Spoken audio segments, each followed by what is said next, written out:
94.9 Good News FM, Good News for the Family. Kembali saya tetap bersama dengan Anda. Dan seperti janji kami akan ada ingatan baik. Sudah hadir bersama dengan saya Ibu Nani Wijaya, Gembala dari AFJF, Ibu Gembala Ibu Gembala Jemaat dari AFJF Semarang. Saya mau sapa dulu Bu Nani, apa kabar? Baik, selamat pagi Indi, selamat pagi Good News Family.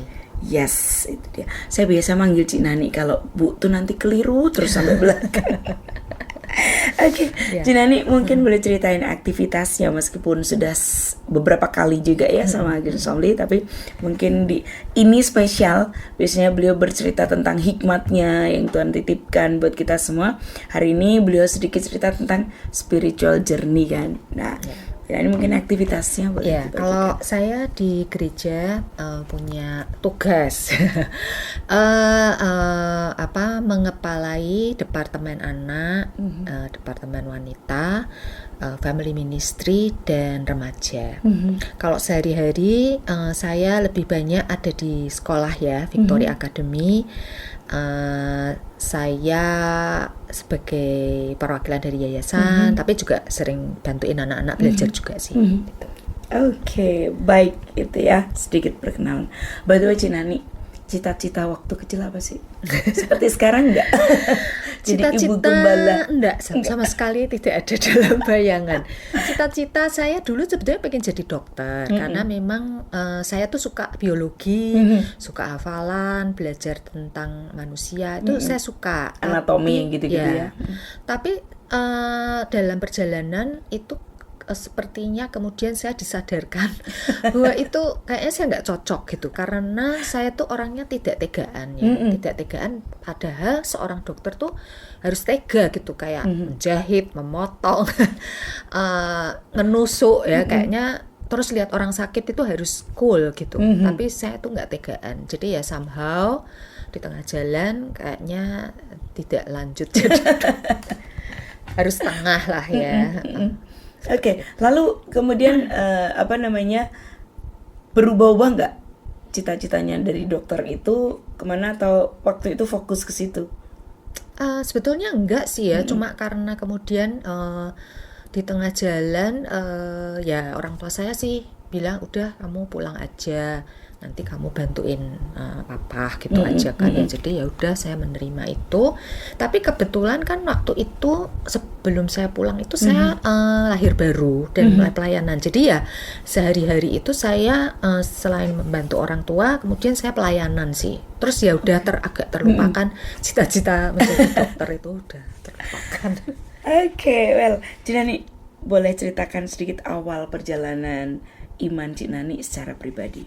Bagaimana mungkin Cik Nani pertama kali mengalami pribadi Tuhan secara nyata? Ya, kalau perjalanan bertemu Tuhannya itu mungkin karena ada latar belakangnya gitu ya, tapi ini kan terlalu panjang. Intinya ketika saya sekolah di SMP itu kan saya belajar tentang Tuhan, bahwa kita tuh orang berdosa, kita butuh Tuhan Yesus. Itu saya tahu, tapi baru di pengetahuan.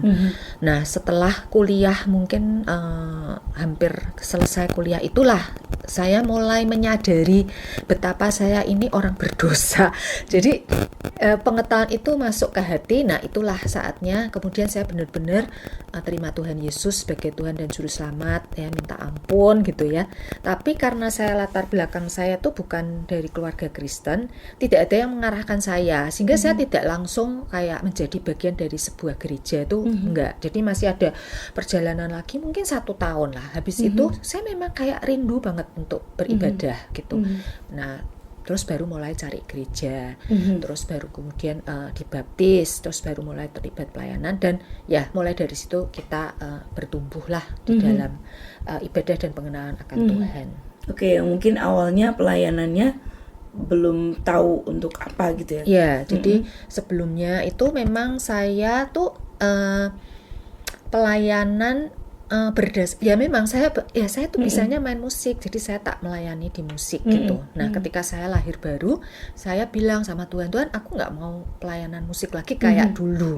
Saya pingin pelayanan yang baru, maksudnya sesuai yang Tuhan inginkan gitu. Tapi ternyata digiring masuknya ke musik lagi. Jadi akhirnya saya pelayanannya di main keyboard ya, keyboard sampai saya punya anak, mulai kesusahan untuk latihan. Nah saya berhenti dan beralih profesi jadi pelayanan anak gitu. sampai sekarang sih. Oke. Tadi sempat perjalanan imannya itu kan ada pos-posnya ya. Mungkin boleh diceritakan cerita. Okay. Jadi tidak langsung kayak cerita-cerita orang ya, bertobat terus langsung ke gereja dan sebagainya gitu. Saya butuh waktu ya. Pertama ketika saya mulai mengaku berdosa dan percaya pada Tuhan ya, terus butuh waktu 1 tahun untuk kemudian saya mulai mencari gereja. Tapi waktu itu pun saya belum mau menjadi bagian dari satu anggota gereja, enggak mau, tapi saya beribadah ke gereja bisa ganti-ganti karena menurut saya semua gereja itu baik gitu ya. Sampai satu kali ada sebuah KKR, saya di situ kayak tertegur karena di situ dibilang kalau kamu mau bertumbuh secara rohani, kamu harus menjadi bagian dari satu gereja lokal. Nah, dari situ saya mulai mencari satu gereja lokal mana yang saya cocok. Nah, kemudian saya temukan. Nah, terus kemudian ya itu tadi yang pelayanan itu tadinya nggak mau pelayanan, tapi terus kemudian ternyata dibawa lagi kembali kepada pelayanan yang di musik ya. Jadi ada tahun sekian, baru kemudian ya tertanam dan bertumbuh. Jadi kayak yang pertama kali juga ngerti, menariknya adalah percaya Tuhan baik untuk orang yang berdosa. Tapi Jinani sendiri kan merasa dosa tidak itu pengetahuan aja gitu, tahu saya berdosa tapi belum ngeh gitu loh dosanya apa sih.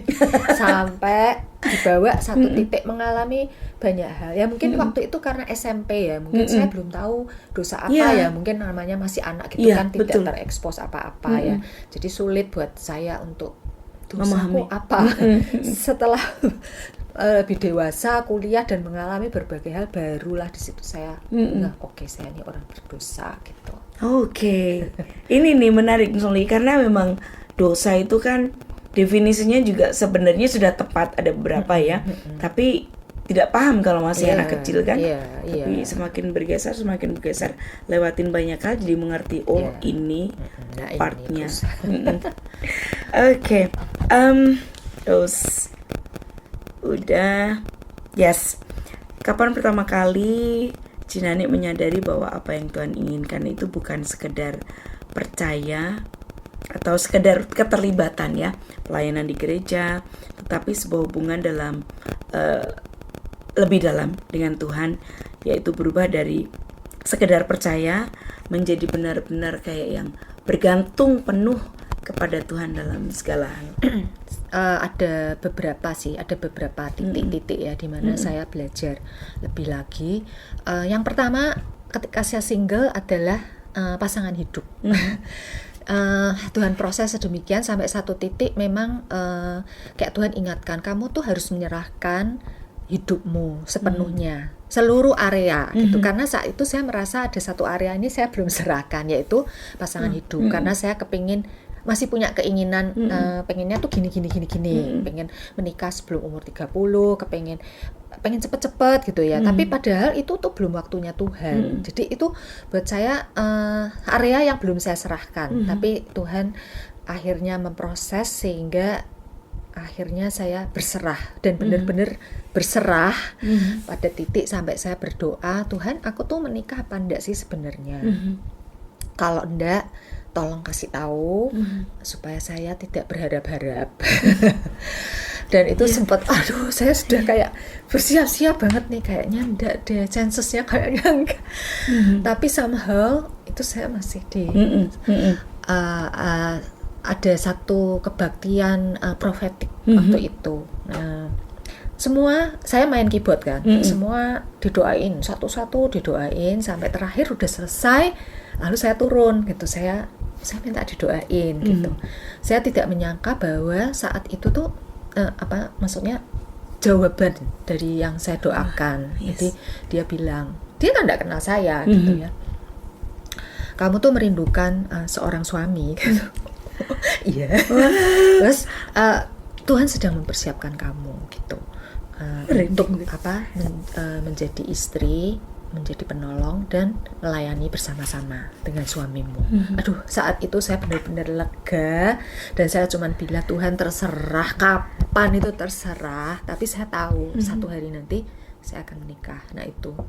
Aduh, bisa saya yakin itu tuh kan enggak. Tapi saya kan perjalanannya tidak terlalu yakin juga karena kan enggak langsung besoknya kan. Itu kan butuh waktu lagi bertahun-tahun gitu. Nah, tapi kan dalam perjalanan itu memang sudah Tuhan sempat bicara ya. Itu kan udah dikasih konfirmasi ya. Tapi kan akan selalu kita ada perasaan itu benar apa enggak. Tapi enggak mungkin salah. Maksudnya gini, itu kan orang tidak kenal saya, tidak tahu pergumulan saya, kok tiba-tiba bisa ngomongnya seperti itu. Jadi, tapi kan belum ketemu kan. Jadi kan sempat kayak jangan-jangan itu salah. Jangan-jangan itu salah. Tetap gitu ya kayak kan. gitu. Tetap Jadi ada kayak seperti itulah ya. Ya, itulah belajar untuk menunggu. Menantikan waktunya Tuhan. Dan tapi saya benar-benar proses ya, memang nggak mulus, tapi benar-benar saya mendoakan gitu. Setiap kali kalau misalnya ada seseorang gitu ya yang ya saya mendoakan gitu ya, ini benar apa enggak. Pokoknya saya pasrah Tuhan. Kalau enggak seperti dulu lagi yang milih-milih gitu ya. Udah yang ini aja, yang ini aja. Itu benar-benar saya berserah gitulah. Enggak apa-apa, kalau enggak ya udah gitu. Jadi saya akan menunggu gitulah. Itu terus yang habis itu setelah saya menikah, yang titik kedua lagi yang saya harus belajar bergantung sama Tuhan mungkin di area keuangan ya. Mungkin sewaktu saya masih single itu ya, orang tua saya sih sangat provide gitu ya buat kita, sehingga ya dalam area itu mah gak ada kekurangan apa-apa. Sehingga ototnya tersedia ya, kurang kuat gitu. Nah, ketika kita mulai menikah kan ya belajar bertanggung jawab dengan hidup kita sendiri. Nah, di situ ada beberapa kali lah ya yang kayak diuji, kayak diuji ya untuk ini. Tapi setelah kita lewatin, kalau saya lihat ke belakang ya Tuhan tuh sebenarnya provide gitu. Tuhan menyediakan, tapi dengan latihannya jantungannya itu, dan otot-otot itu masih terus lah sampai sekarang, bahkan sampai sekarang itu masih terus dilatih ya. Saya meyakini lah ya, kan Tuhan tidak merancangkan yang jelek, tapi Tuhan melatih iman kita untuk terus belajar bergantung sama Dia gitu ya di area ini. Tapi menarik sih kalau kita bilang khawatir, takut, nggak hilang pada waktu itu, nggak mungkin kan. Orang kita masih hidup, jadi besok lagi akan ada kekhawatiran dan ketakutan lagi. Tapi gimana kita bertumbuh kan? Jadi pertumbuhannya tuh mungkin kelihatannya dengan gini. Kalau dulu sangat khawatir gitu ya, sekarang udah lebih tidak terlalu ya, walaupun ya tetap aja responnya kali ya. Responnya berapa lama? Setiap orang kan pasti tetap ada lah ya yang dikhawatirkan ya, tapi kita nggak kayak sampai obses terlalu sampai gimana. Dulu itu memang sempat kayak stres gitu ya, sampai ke fisik gitu ya, tapi ya sekarang sih kadang-kadang masih ini, tapi kemudian kayak saya harus mengingatkan lagi lah kebaikan Tuhan, penyediaan Tuhan gitu ya, dan let's see what happen. Kadang-kadang kita tuh suka terintimidasi dengan kata-kata orang yang bilang, anak Tuhan kok khawatir sama takut. Memang nggak boleh ya. Bukannya nggak boleh juga, tapi juga jangan kita terlalu tidak terbebas dari itu juga gitu. Jadi setiap masa kita punya rasa itu, karena memang latihannya berbeda. Step up-nya mungkin ini levelnya lebih tinggi, levelnya lebih tinggi. Keren. Jadi beberapa ternyata dilatih untuk nggak cuman terlibat aja, nggak apa, tapi benar-benar berserah. Belajar beriman kan ya, bergantung. Mungkin ada, kalau satu lagi adalah ini melepaskan anak-anak. Nah, ya itu dia juga. Nah, ini kalau yang ini lebih melo-melo. Gitu. Tapi ya itu belajar bahwa apa tuh yang ada lagunya, Tuhan selalu ada bersamaku di dalam setiap musim hidupku tuh ya. Jadi sekarang saya mulai ada di musim yang berbeda lagi lah ya. Tapi ya Tuhan tetap ada bersamalah, tetap bersama, tetap menguatkan di titik-titik ya, tetap ada rasa kayak ada yang hilang gitu ya. Ya betul. Tapi ya saya percaya ya semua orang ngalamin gitu ya, melewatin dan pasti kita bisa melewatin dengan baik bersama Tuhan. Betul sekali. Jinani karena tadi sempat menyentuh pasangan ya. Ini mungkin salah satu dari ingatan baik juga ya. Kalau dalam perjalanan iman Jinani, bagaimana Tuhan pertemukan Jinani dengan pasangan hidup. Setelah didoakan itu berapa lama? Oke. Ya kan? Terus apa yang Tuhan ajarkan melalui proses itu, yaitu tentang iman, tentang menunggu, tentang apa lagi nih? Penantian ya. Tentang ya kepercayaan atau keyakinan ini nih gitu ya. Ya. Jadi kalau sejak yang mendapat konfirmasi sampai kemudian akhirnya jadian ya kan, jadian itu 4 tahun. Jadi kan ya nggak pendek ya. Iya. 4 tahun. Tapi pertemuannya sih sebetulnya simple sih ya, karena kemudian kita melayani bersama-sama. Waktu itu kan kita masih perintisan AFGF Semarang itu ya kita. Jadi gini, sebetulnya saya dulu lahir baru di AFGF LA dan Pastor Budi juga di AFGF LA. Jadi sebetulnya tapi kita nggak ketemu gitu. Saya udah pulang, kemudian belakangan dia pulang. Jadi tapi paling enggak kan ada kita dari yang sama gitulah, alumni yang sama. Pertemuannya sih natural ya, karena kan kita teman pelayanan gitulah. Ada satu kata-kata yang menggambarkan ya, focus on God, and while you run, if you see someone is running along in the same path, that person might be your potential partner. Nah itu yang saya alami. Jadi kan kita melayani bareng-bareng, ya tidak ada pikiran apa-apalah gitu ya. Nah ternyata ya itu yang jadi kemudian jadi partner. Jadi ini waktu itu memang sih saya sempat berpikir, saya sempat bilang gini sih sama Tuhan ya, Tuhan yang bawa lah orang itu ke sini gitu. Terus fokus aja, aku tak fokus aja sama Tuhan. Ya ternyata ya, makanya saya suka deh kata-kata ini, focus on God. Fokus aja. And while you run, if you see someone is running along in the same path, ada barengan, larinya bareng, ya mungkin itu pas calon pasangan. Ya kan enggak usah di mana-mana gitu. Siapa yang mungkin barengan sama kamu, that can be your potential partner. Nah, kalau selama penantian memang sih dulu saya berpikir karena gini, di keluarga saya kakak saya sudah, adik saya sudah, adik saya satu lagi juga udah punya calon, tapi saya kelompatan. Jadi kan saya merasa kenapa saya keberapa? Kedua. Terus di saudara-saudara sepupu itu saya juga sebetulnya udah paling hampir akhir lah. Yang lain sudah pada menikah gitu. Jadi saya tuh sempat berpikir, Tuhan saya tuh salah apa? Apa salahku gitu ya. Saya pikir saya dihukum Tuhan gitu ya. Tapi ya waktu ada konfirmasi itu kan dia juga bilang kan, I'm preparing you. Jadi sebetulnya masa penantian itu masa persiapan ya. Waiting is not wasted. Tidak ada masa-masa penantian itu yang sia-sia. Tapi benar setelah saya tengok ke belakang, benar juga sih ya, masa-masa itu Tuhan mempersiapkan gitu. Ya saya melayani, kan saya bukan full timer, tapi kayaknya hampir setiap hari saya istilahnya volunteer rasa full timer.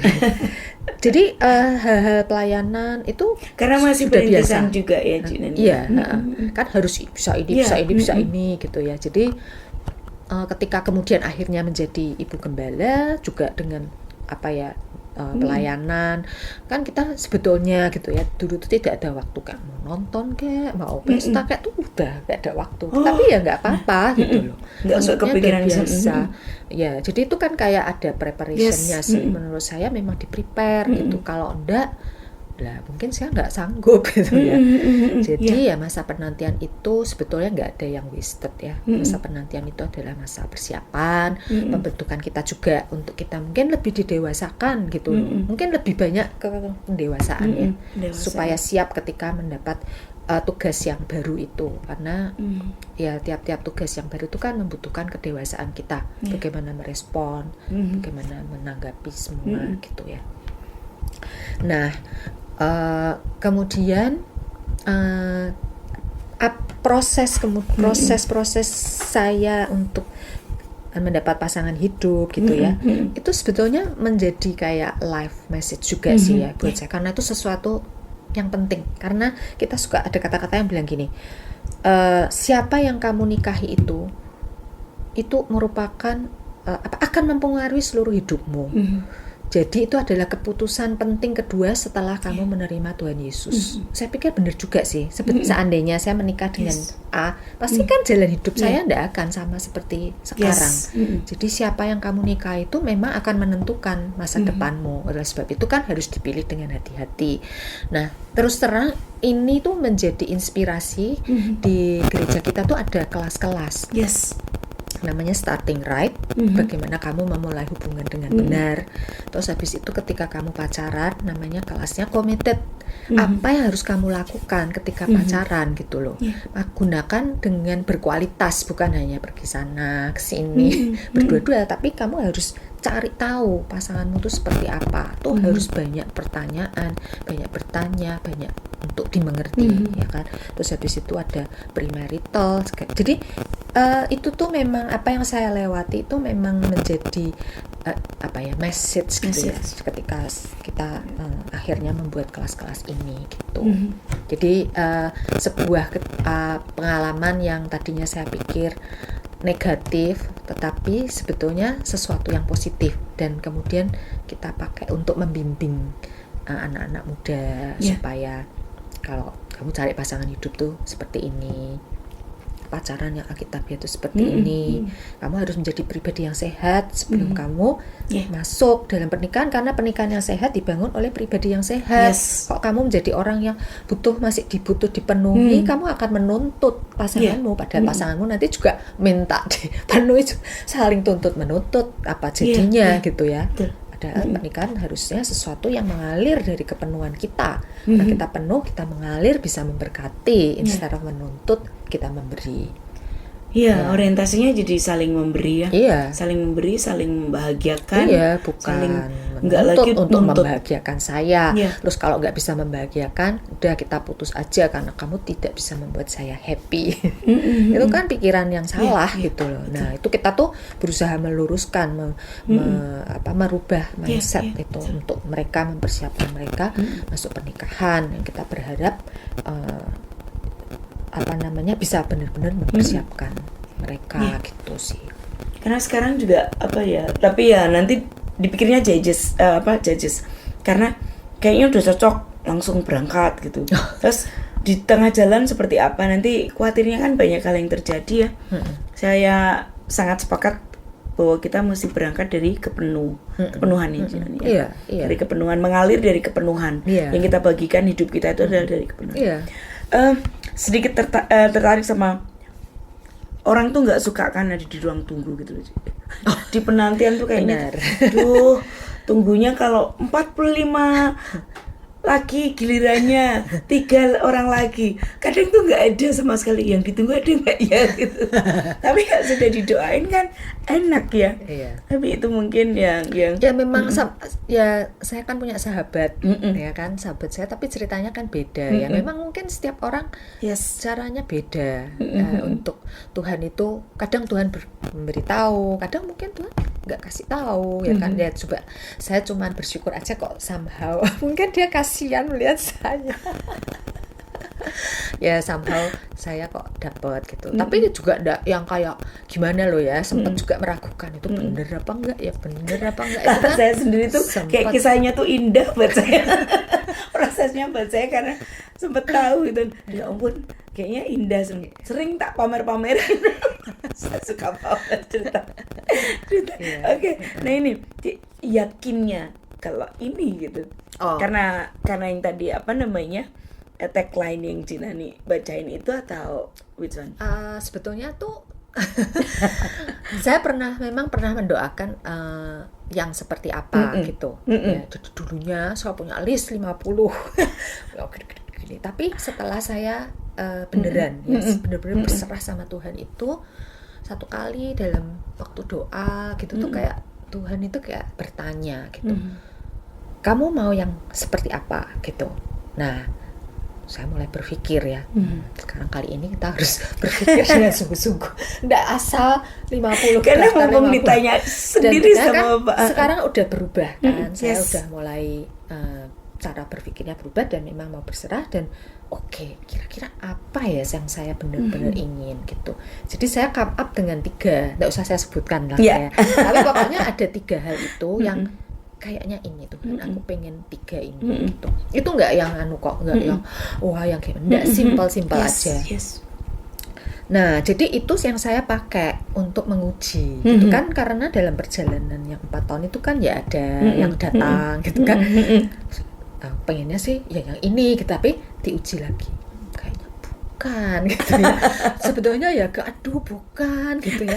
Terus ada Sempat gitu. Bukan gitu ya. bukan. Tapi sebetulnya antara gini loh, ini bener nggak saya pegang 3 itu Yeah. kan. Nah, dalam pergumulan itu memang ada ayat yang menguatkan gitu loh, apa ya, iman itu adalah apa, saya agak lupa, tapi ya kamu harus mengimani gitu, nanti kamu dapat seperti yang kamu imani gitu kan. Oke, yes. Kata-katanya itulah adalah ayatnya, tapi saya lupa. Jadi saya memberanikan diri ya, berarti saya pegang, tetap saya pegang 3 Yang itu. 3 itu tetap ya. Nah, kemudian ya akhirnya yang secara natural ini kan juga yang sesuai sama inilah ya, tagline. Terus yang saya minta 3 itu ada. Dan ada lagi sih yang saya doakan itu apa namanya? Saya mau pasangan yang memang dari Tuhan itu kan disetujui oleh orang tua, karena sebelumnya itu kayak selalu kayak selisih. Saya mau tidak setuju, yang ini setuju saya nggak mau. Pokoknya selisih. Jadi salah satu tanda itu yaitu mendapat persetujuan dari orang tua. Nah, yang lucunya adalah sebelum kita jadian belum ada apa-apa itu, tapi dia sempat dolan ke rumah itu tuh papa saya udah tanya gitu, kamu memangnya ada apa-apa? Ya saya bilang nggak ada apa-apa, belum ada apa-apa. Tapi papa saya sudah langsung memberikan bilang oke, kalau iya, kalau nantinya memang ini oke sih, kita tidak keberatan gitu. Jadi kan sudah ada lampu. Ya kira-kira gitu. Tapi sih sebenarnya prosesnya nggak yang heboh, yang kayak supranatural, nggak sih. Cukup wajar ya kayak tadi ini, fokus on God. Ya. Yang 3 itu sempat di-sharingkan ke teman gak, Ci? Atau di-keep aja buat Ci Nani? Yang didoakan itu? Enggak ya biasanya. Sih sama sahabat. Sama sahabat. Yang sahabat saya pernah cerita. Tapi kalau yang lain sih saya enggak cerita. Tapi yang cuman sendiri aja. Cerita setelah kadang-kadang saya suka cerita kalau kesaksian gitu ya, ada yang nanya gitu, saya cerita itu kadang saya cerita, tapi saya enggak ceritain ke semua orang. Ya, jadi 3 itu memang di-keep karena memang itu tanda yang karena ditanyain karena Tuhan saya juga kadang-kadang saya juga kayak boleh nggak saya? Ya kan ternyata kan ya enggak mutlak itu, cuma setelah lewat, kemudian kita cek, oh ya ternyata Tuhan kasih loh. Gitu. Tiba-tiba utuh aja gitu ya di pribadi satu ini. Ada beberapa yang saya ini juga gitu loh, kayak apa ya, Tuhan tuh saya pengennya yang gini, bukan yang 3 itu, ada lain lagi. Ternyata dikasih. Antara berhak enggak ya saya minta seperti ini, tapi saya enggak mau kayaknya sombong, tapi ini gini gitu, tapi akhirnya dikasih gitu loh. Jadi memang dikasih gitu. Tapi memang mesti, ya bukannya mesti minta, tapi tetap ya kalau ditanya Tuhan mintanya yang seperti apa gitu kan. Karena saya kan baca juga tuh kesaksian orang-orang yang dia benar-benar memang ya spesifik. Karena apa? Ketika kamu spesifik, ketika dijawab tuh kan kamu tahu gitu. Tujuannya kan itu. Jadi saya tuh bukan nggak gegabah gitu kan ya, nuntut. Saya nggak bermaksud gimana. Tapi kalau memang Tuhan tanya ya ini gitu. Karena menurut saya kayaknya memang ini deh. Ini penting gitu. Tapi ternyata penting ya ketika kita ditanya seperti spesifik ya sampaikan saja gitu ya. Ya, karena itu juga menumbuhkan iman ya. Menumbuhkan iman. Jawab gitu tuh daripada kita tuh tidak tahu apa yang diminta. Terus yakin dikasih. juga kan, oh ini ada di ini gitu kan, jadi kayak confirm gitu ya. Iya. Oke, itu Gunsalia. Menarik ya, jadi emang dari penantian kita harus mempersiapkan diri, Iya, ya, persiapkan diri, terus prosesnya juga harus dilewati gitu ya, bagian dari pertumbuhan iman ya. Terus ini selalu saya tanya juga, kebaikan Tuhan menurut definisi Jenani. Mungkin dalam perjalanan hidup itu ya, satu hal yang sempat berkesan dan mengena hati saya, selain Tuhan itu menyelamatkan, adalah Tuhan itu mengenal hati kita yang paling dalam. Yes. Sekalipun kita berusaha menutupi untuk menunjukkan I'm fine gitu ya, I'm fine, tapi somehow kayak Tuhan tahu spot, bisa pencet spot itu yang sehingga kita tuh pecah. Ya. Jadi ada satu waktu ya saya mengalami kayak kehilangan gitu ya. Ada 3 orang ya jemaat lah ya yang cukup udah lama, udah deket gitu, tapi tahun itu dan agak berturut-turut gitu ya meninggalkan kita gitu. Tapi sekarang sih mereka kembali sih. Tapi saat itu kan sangat cukup, ya itulah ya, cukup sakit. Bukan karena berurusan pribadi, tapi dengan organisasi lah, gereja. Itu sebenarnya sempat membuat saya tuh sedih gitu ya, karena ya pukulan kayak berturut-turut gitu. Tapi saya berusaha, ya udahlah gitu ya, udah kan mereka bebas mau memilih dan sebagainya. Seolah fine gitu ya, ya udahlah fine gitu. Nah, satu kali ada acara gitu. Nah, saat itu kayak Tuhan itu ngomong sama saya, memang ada yang nggak suka ya yang meninggalkan kamu, tapi lihat itu yang masih sama kamu tuh berapa banyak gitu. Sampai saya saat itu tuh langsung nangis karena saya merasa, kok Tuhan tahu ya my spot gitu yang saya berusaha tutupin, udah diumpetin gitu ya, nggak di denial lah ya. Tapi kayak Tuhan tuh tahu dan kayak it's okay gitu ya.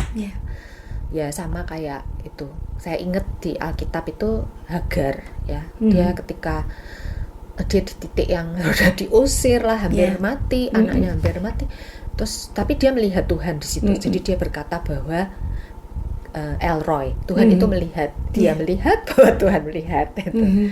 Tuhan tuh memperhatikan lah ya. Jadi ya itu mungkin ingatan baik yang harus saya ulang-ulang untuk mengingat bahwa Tuhan tuh lihat kok dalam titik-titik kita yang lemah, yang rendah, yang kita mungkin berusaha kuat, tapi Tuhan tahu dan Tuhan bisa punya cara untuk bagaimana. Karena kita sering dengar, soalnya sering dengar Tuhan melihat, Tuhan tahu. Kadang cuma di kepala aja. Ketika kita ngelewatin sesuatu, kita mencoba untuk masa sih, terus jadi seolah-olah Tuhan nggak tahu. Padahal kita ngerti Tuhan tahu, cuman terus diumpetin gitu ya. Itu hal yang memang harus kita sadari juga, Gunsol ya. Seringkali kita menyangkal bahkan hal yang sudah kita ketahui. Tuhan tahu. Aduh, kita lupa. Jadi mungkin kita perlu belajar sih ya, mungkin ya, jujur aja gitu ya, supaya belajar. Kita bisa mendapat sentuhan dari Tuhan. Jadi saya juga, aku tak coba inget-inget ya, kalau ada apa, saya tak jujur sama Tuhan, menyatakan semua, divalidasi rasanya, nggak usah sok kuat gitu. Karena sering kan sendiri nggak apa-apa, kan ada Tuhan. Lain ini cuman ngomong atau hanya apa gitu. Kadang kita ngomongnya kan hanya supaya tidak terlihat lemah, supaya tidak terlihat oleh sekeliling ya. Tapi tidak mau mengakui diri sendiri. Ini penting Gunsol buat kita semua. Oke deh. Jenani mungkin bisa kasih closing statement untuk Gunsol semua yang saat ini sedang berjuang menikmati kebaikan Tuhan yang kadang sudah siap kita nikmati dan juga masih merasa jauh dari Tuhan. Pasti banyak bersama dengan kita di hari ini. Ya, mungkin cara kita mendefinisikan kebaikan Tuhan ya, kita jangan gini. Kita tidak bisa mendefinisikan Tuhan berdasarkan apa yang kita alami. Jadi kalau Tuhan baik karena kita sedang mengalami kebaikan. Tuhan tidak baik karena kita tidak. Tuhan itu tetap baik. Entahkah kita sedang mengalami kebaikannya atau tidak, Tuhan itu tetap baik. Ya, mungkin kita menunggu mungkin revelation-nya lah ya. Tapi Tuhan itu tetap baik gitu. Di balik itu semua pasti ada sesuatu yang sedang Tuhan kerjakan untuk kebaikan kita. Jadi tidak segampang itulah kita mendefine Tuhan baik atau Tuhan tidak baik gitu. Ini dia Gun Sol ya. Jadi Tuhan tidak bisa didefinisikan dengan kepala kita yang terbatas. Tuhan baik kalau begini. Padahal ternyata dia sudah siap memberikan kebaikan yang begitu banyak buat kita. Oke, Cinani, terima kasih banyak buat waktunya. Sudah saya ganggu di kesibukannya yang begitu padat cari waktu. Bersyukur banget kalau kita bisa diberkati di pagi ini ya. Dan finally dari perbincangan kita yang berbatas waktu, ada banyak hal yang bisa Anda dapatkan di saat ini ya. Akhirnya saya Indi. Saya Nani. Untuk Good News FM bisa login at 94.9